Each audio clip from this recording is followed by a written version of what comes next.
alguns amigos que hoje estão visitando pela primeira vez, né?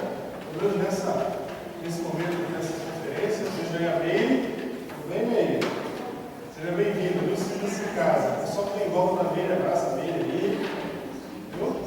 Por isso, estamos aqui com a Vanessa, com a Lisete, com o Cláudio. Prazer tê-los todos aqui. Tem alguém que eu não percebi que está vindo hoje pela primeira vez?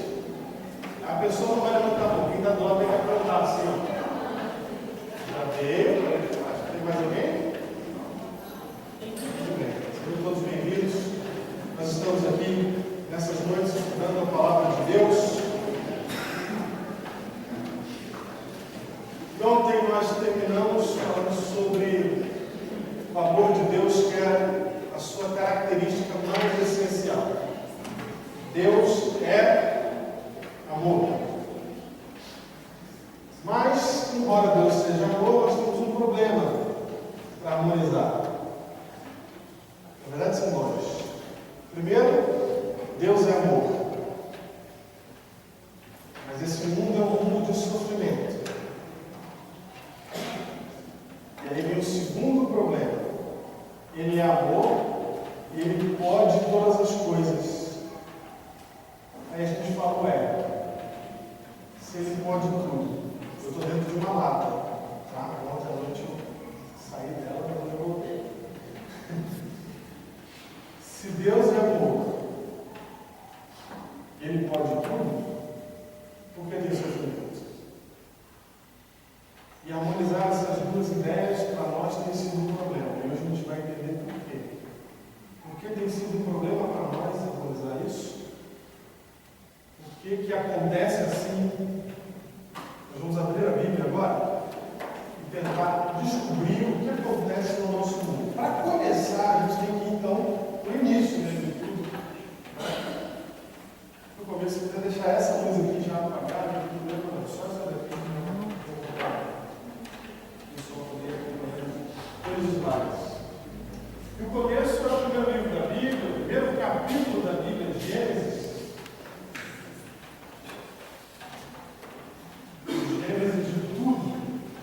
O início, a origem. E a gente precisa ver como é que esse mundo foi criado. Gênesis capítulo 1. Aqui nós temos toda a criação da terra em 6 dias. Algumas pessoas dizem assim, eu vou resolver esse problema aqui rapidamente, para a gente dar sequência. Algumas pessoas dizem que esses 6 dias em que Deus criou a terra não podem ser literais. São, na verdade, eras. São 6.000 anos, alguma coisa assim. Só que você, quando vai lendo o relato da criação, você percebe que antes do sol existir, as plantas foram criadas. Então, como é que planta vive 1000 anos até o sol surgir? A planta precisa do sol para existir. Então, esses dias aqui precisam ser dias literais. Podem ser dias de eras. Mas aí você vai lendo o relato da criação da terra, Deus fez isso, Deus fez aquilo, criou todas as coisas, aí você viu o verso 27. Criou Deus, pois, o homem como? A sua imagem, a imagem de Deus o criou. Homem e mulher os criou. É importante aqui te lembrar uma coisa. Eu expliquei aqui no primeiro dia que a Bíblia é escrita em quantos idiomas? 3. Hebraico, aramaico e grego. E o hebraico é diferente do português, em vários sentidos. Mas o que eu quero ressaltar aqui agora é o seguinte: o hebraico só tem 11.000 palavras, 11.000 verbetes. O português, você sabe quantos tem? Alguém pode chutar? Quantos? 50.000? Não, 270.000. O hebraico tem 11.000. Agora, se no português que tem 270.000, a gente usa uma palavra para várias coisas, igual manga, imagina num idioma que só tem 11.000 palavras.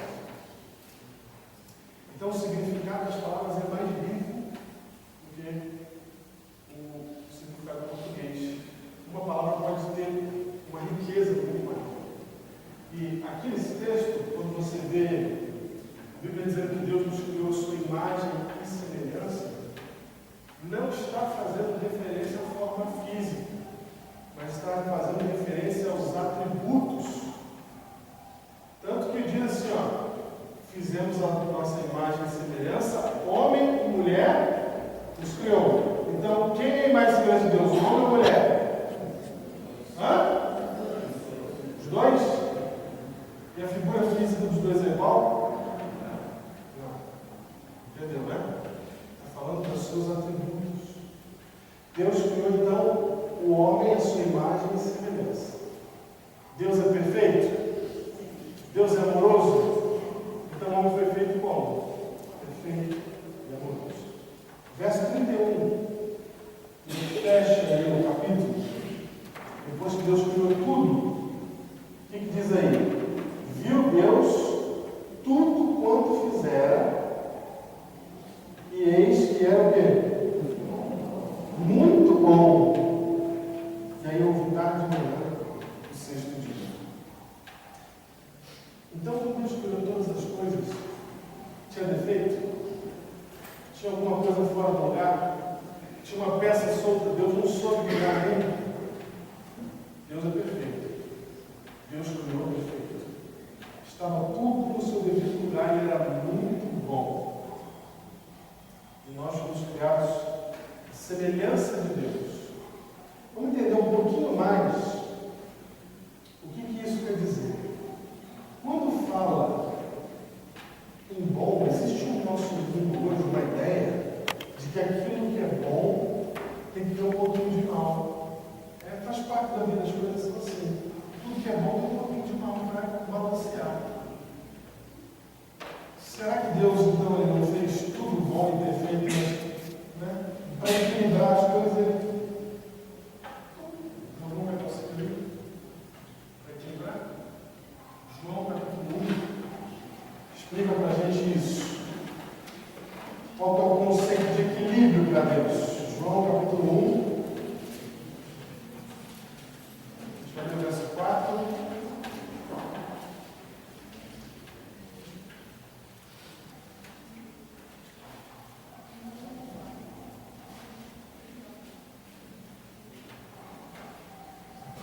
Verso 4 e 5. 4 e 5.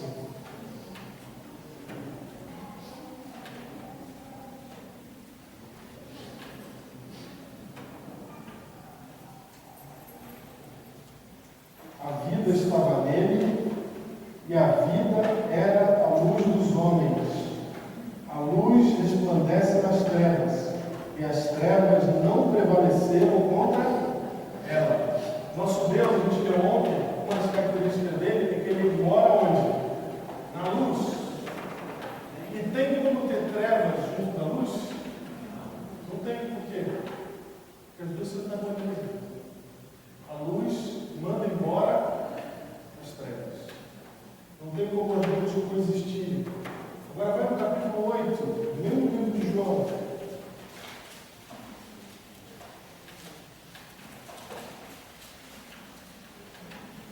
Verso 12.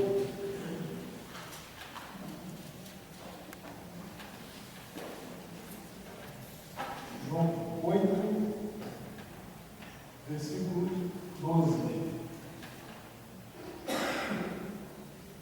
De novo lhes falava Jesus dizendo: eu sou o quê? A luz do mundo. Quem me segue não andará onde? Nas trevas. Pelo contrário, terá a luz da vida. Vamos deixar juntos, vai para o capítulo 3 de João, versículo 19. Volta algumas páginas. Capítulo 3, verso 19.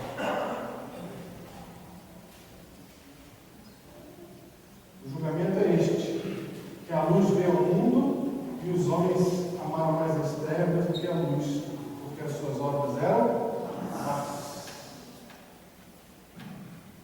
Então Deus é luz. Não tem mistura de luz com trevas. Tudo que Deus criou era perfeito e não tinha uma gota de maldade em lugar nenhum para equilibrar nada. Tudo era perfeito na bondade, no amor. Aí você fala: como é que deu errado então? Deu errado porque Deus não ter feito alguma coisa errada e a engrenagem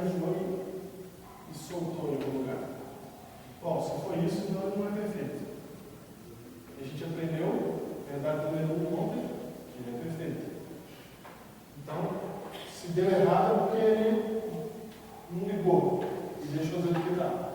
Mas o que a gente entendeu que ele é amor. Não faz sentido um Deus de amor deixar a gente sofrendo. E depois eu vou tentar fazer essa aqui. Então o que aconteceu? Mateus, primeiro livro do Novo Testamento, capítulo 13, explica o que aconteceu.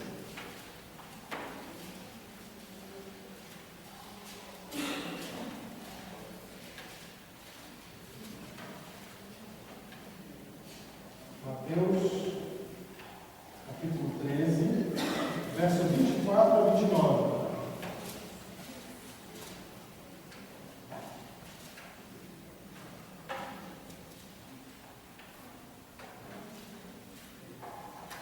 Diz assim, Jesus está contando uma parábola.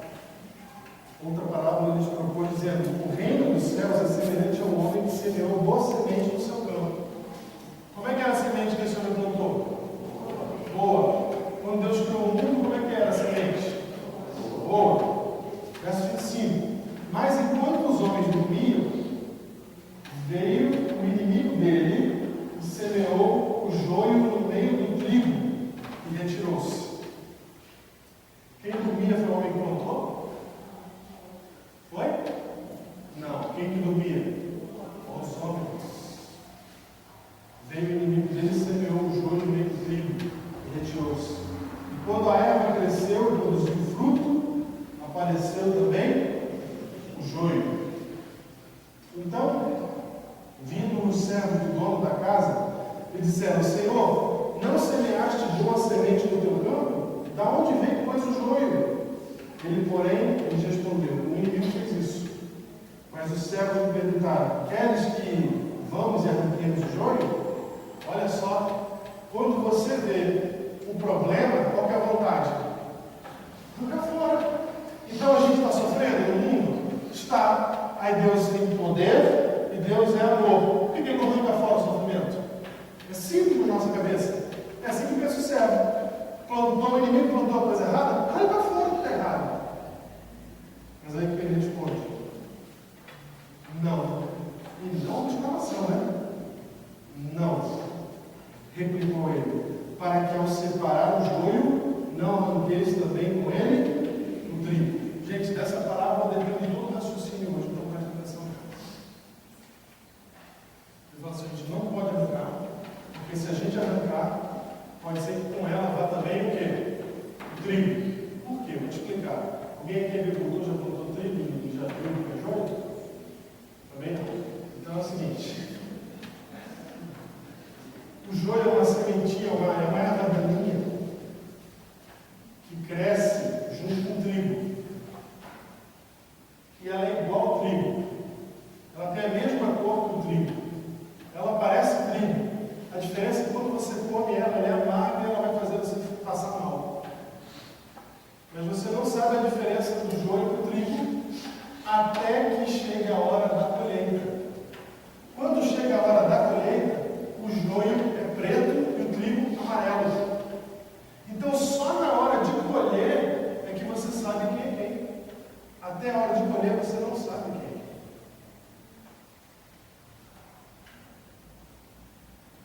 Por isso, você vai entender isso. Fica com essa ideia na cabeça. Ele fala assim: ó, não arranca agora. Porque tem que ficar claro quem é joio e quem é trigo. Porque a gente consegue separar. Na hora que a colheita era feita, eles colocavam no irado, né? E aí pegavam uma espécie de garfo e com ele pegava e jogava para o alto. O grão do trigo, ele pesa mais do que o joio. Então ele jogava para o alto, o vento tirava o joio e o trigo caía no chão. Mas só era possível fazer isso depois que havia a colheita. Essa história aqui, Jesus está dizendo assim: olha, Deus fez tudo bom. Ele começa dizendo assim: o reino de Deus é. Então o que ele está contando aqui? Como é as coisas do reino de Deus. E a verdade é a seguinte: Deus fez tudo bom. Só que aí, enquanto os homens dormiam, veio o inimigo e plantou o joio e trouxe um problema.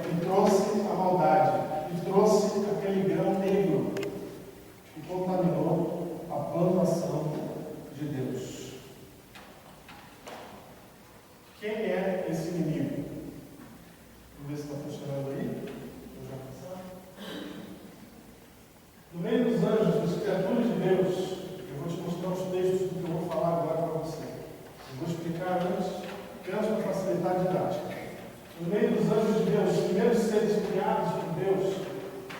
São muitos, viu, gente? Tem tanto anjo que não repete anjo para ninguém.